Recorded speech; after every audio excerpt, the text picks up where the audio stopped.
Alors, je vais vous parler de la langue française et de ce qu'on pourrait appeler la diaspora de la langue française, tout comme il y a une diaspora du judaïsme.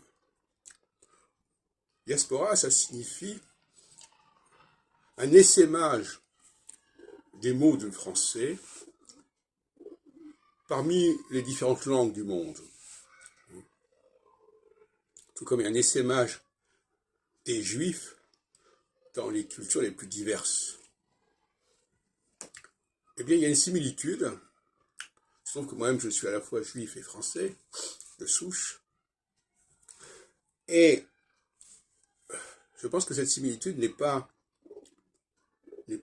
indifférente. Il y a une sorte de domination, de présence marquante du français dans le monde. Et quand on nous parle de l'anglais, il faut bien comprendre que l'anglais n'est jamais que l'expression de cette présence du français dans le monde. N'en est jamais que le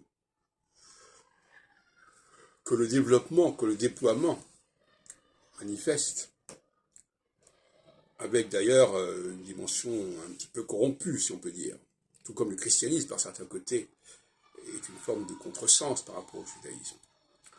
Mais il y a cette prolongation, dans les deux cas, le français par rapport à l'anglais, le judaïsme par rapport au christianisme, mais beaucoup plus que cela, de toute façon. C'est dans l'ensemble du monde qu'il faut situer les choses. Donc on peut parler d'une diaspora. J'ai toujours été très marqué par cette idée de diaspora du français, même si je n'ai pas employé toujours le même mot. Et on pourrait parler d'une verticalité du français. C'est-à-dire, à la différence des autres langues qui sont dans l'horizontalité, le français serait une sorte de verticalité transnationale, transgéographique. Et en même temps, il faut quand même rappeler que tout ce qui dérive du français n'a pas la même importance, parce que c'est souvent sous des formes, disons, transformées, parfois méconnaissables. Donc, il ne faut pas non plus imaginer, de la même façon pour la judaïsation, il ne faut pas imaginer que tout ce qui est judaïsé appartient au même ensemble. Oui, ça appartient au même ensemble, mais ça n'a pas la même qualité. Et tout ce qui est francisé n'a pas non plus la même qualité.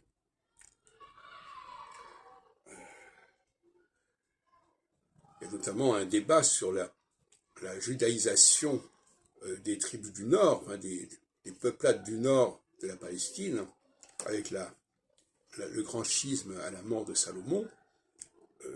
Ce sont des populations qui ont été judaïsées, mais qui ne sont pas porteuses véritablement du génie du judaïsme, qui en sont, disons, des avatars, en quelque sorte.